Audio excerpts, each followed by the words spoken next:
Well, welcome. So we're just talking about building out a chord index or a chord dictionary. I can never decide which term I want to use.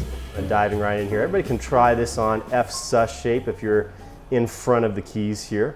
Some of my favorite type of writing is to keep a shape in the right hand and to move different bass notes in the left hand. So I'm just taking an octave and I'm not even being super scientific about it. I'm seeing, what sounds good. So let's maybe just take a second to explore this shape. Thanks, Charles, for giving us this shape. I absolutely love this shape. I write a lot with the sus chords in my right hand. And just see what you find, y'all. See if you can find some different bass notes. See what the, sort of harmonic implications. Ooh, I really like that one. Okay, that's sort of like a major 7 chord with the 7th in the bass. Wow, I've never played this major 7 voicing before. And we're keeping it relatively simple. I'm sort of thinking a chord over a bass note, which is a nice way to think on the piano. I mean, almost any bass note can sound good if you get used to that sort of sound, which is really interesting. Even this, I think I played this one, which chordy gets like real, what? Non-chord tone, or no chord, E in C. Gets a little confused there, but actually, in the context of where it's coming from, it might actually be a nice sort of passing note. This is a pretty intellectual art form at times, sometimes maybe even a little too much for the average listener, which is interesting. And so when I start playing with sounds, I like to be as unintellectual as possible. I know that's like a weird thing for a teacher to say, but I'll do the thinking later. One of the best pieces of advice I got when I first took music theory in high school was the music came first, the theory came later, right? So, okay, I like this sound. All in one octave. Let's see, maybe if we put the A up here. Okay, right? The chord tone positioning really changes the flavor. Wow, I would never play that for a B flat major 7. Actually, it doesn't even have a third. We have a 7, 5, root 9. So it's a very, very open sound. Anybody have a favorite inversion for this chord?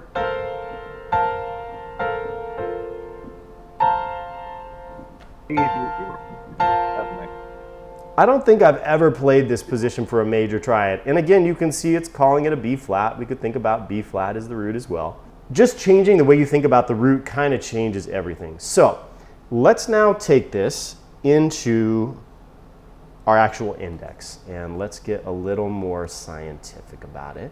So let's go. I have finale open, or as my teacher used to call it, finally, because if you've used it, you know why we would call it that. Okay, so let's go. I have a ton of different chords in the chord library. These are my major chords. I was thinking of these as like major 7s, but we're actually just dealing with a triad. So let's actually insert a triad into the mix here. Okay, so we'll put one in here. And let's put in that inversion. So that was a B flat, a C, F, and an A. Now I have everything written in the key of C. So now, one of the things Noah is so big on is transposing these chords into different keys. So can somebody help me play this as though this were a C major chord instead of an F major chord with a 4th added in? What would be that position and what would be the notes?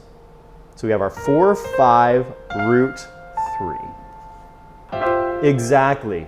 And just to show you my hands on that one actually fits the hands a little bit better if we look at that real briefly here, because you can actually get your thumb kind of squished, and everybody has different, fingers and hand shapes. But for me, I'm putting my thumb smack dab in the middle. I mean, you could kind of, put a finger on each, but I actually like this position because I can just smash that down with my thumb. And then we have root and 3rd. Great, so let's put that in our C major, everything I did in C here. That's just one way to do it. You could have a whole bunch of different chords and a whole bunch of different keys in your index, and then so we have a 3-note chord. I'm gonna move these are our 5-note chords over here. Let's put that in right here. Okay, so, and I'll just label it. This is a triad, add 4. You know, I always try to give myself some sort of little guidance of, you know, maybe the recording of where I heard it or the player. Okay, so we have a triad, add 4 here, and the third is on top as we called out. So we would do well to look for a tune, you know, if we're playing through, you know, a pop tune real book, or, you know, the more classic jazz real book, look for a major chord with the third on top, or look for a melody that has the third on top. So let's just see, I'm going to pull open the real book here just for a second, and we're going to see if we can find some sort of triad possibility, or even, you know, maybe something that is a 7th chord we could add in the 7th, something that has a third in the melody. So I'm just going to kind of scroll through the real book here, and if you guys see anything that has a third, straight note chaser. The melody is moving so quickly. That's a Thelonious Monk F blues for anybody not familiar. That melody is moving so quickly that it's hard to squeak in that chord. I mean, that's actually cool.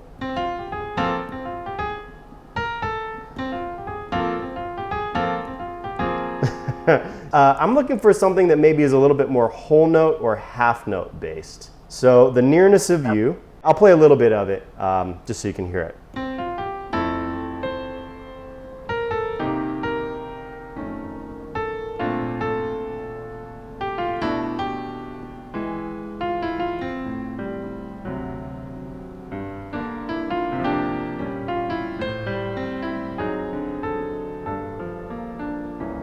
I'm just going to play an F root just to kind of keep things grounded down here. The melody goes, that would be the full melody, those 5 notes. So the melody is slow enough, because this tune is a ballad, that we can hang on that A for a while with our chords. So I'm going to play that chord when I get to A. Wow, okay, that's really lending some nice, I don't know, heartstrings. This is pulling on my heartstrings a little bit more than if I played the regular, you know, 7th chord. That's pretty settled, just sort of a major 7 chord. I'm just kind of breaking it open a little bit, putting the A on top, because that would be the melody note, so we can split that up. That would be sort of the basic chord shape. You know, we could add in another note. You know, if you want to make it a 9 chord, great.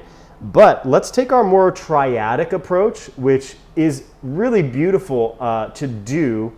And there's great players like Brad Meldau or Fred Hirsch or Keith Jarrett who play a lot of triads on tunes that maybe they actually have a 7th chord written as their original chord. So now we're going to use more of a triadic approach. So here would be the original. Very classic sound, sounds great. Let's try our added 4th chord. That's got something different to it. It's got a different mood to it. And that's something that I'll even maybe notate in my chord index.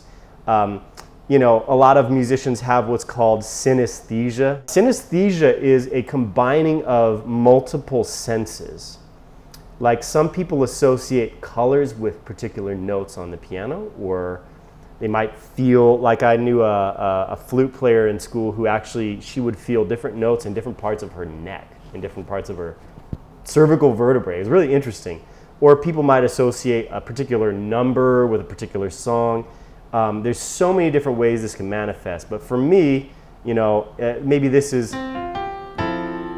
that's like sky blue.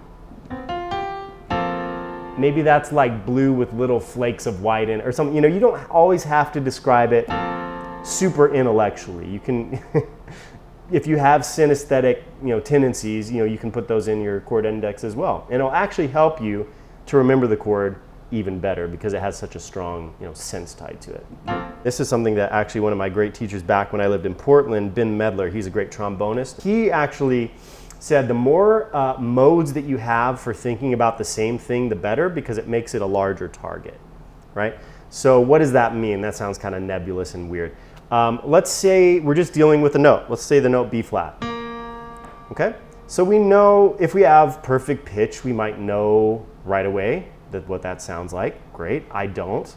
But if it came from another pitch, we might know, okay, that's what a B flat would sound like. We know what it would look like written on our staff here. It would be, you know, the space above the top line of the bass clef, or you could write it in the treble clef below middle C. We know what that looks like on the piano, right? So each of those ways of knowing is making it a bigger and a bigger target, right? If I know what it looks like on the piano, I know roughly what it sounds like. I know how I would write it out. I might even know the key of B flat, what that sounds like, right? So there's so many different modes of knowing. So I like to bring in as many as I can. So coming back to the index here for a second. So for example here, I wrote out our triad add 4. Now one thing that I might do that's a little bit tricky to do in finally, as I like to call it, you could say 4, 5, root, third, right? I like this approach here, and that's just literally saying the chord tones that are in there. If that's the quickest route for your brain, do that.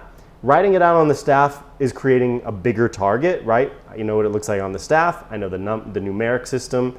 Everybody has different modes of knowing and learning and collating data, which is really like, now that we're just in this information overload all the time, how do we collate data in a way that's meaningful to us? And everybody does it differently. The way that I might interpret that and keep it all on the page that I have here, and of course you're not going to see it because for some reason my notes and finale are not coming up, my text boxes. I maybe I would space this out a little bit more, you know, just to create a little bit more room. And then I would go here, okay, triad add 4, for example. And I would, underneath it here, I would list the titles of a few tunes that I can think of that have a third start. Okay? And you might even be able to Google this or ask ChatGPT. I don't know how fast AI would be at helping you do this, but thinking of tunes, pop tunes, rock tunes, you know, whatever genre, it doesn't matter. Tunes that have a third start, you know, just try to go through the tunes that you know. For example, You Are My Sunshine comes to mind, okay? Not a jazz tune, but although we could harmonize it with jazz stuff.